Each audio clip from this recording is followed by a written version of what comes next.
যে নারী প্রতিদিন সকালে ঘর ঝাড়ু দেওয়ার আগে দুইটি কাজ করবে ওই নারীর কপাল খুলে যাবে।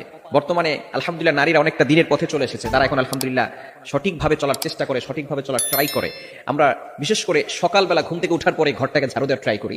ঘরটাকে ঝাড়ু দেয়, বিশেষ করে মা বোনেরা যারা আছেন ঘরটাকে পরিষ্কার পরিচ্ছন্ন রাখার জন্য ঘুম থেকে ওঠার পরেই ঘর ঝাড়ু দেয়। এই ঘর ঝাড়ু দেওয়ার আগে কিছু কাজ করতে হবে। দুইটি কাজ যদি নারীরা করতে পারে ওই নারীর কপাল খুলে যাবে।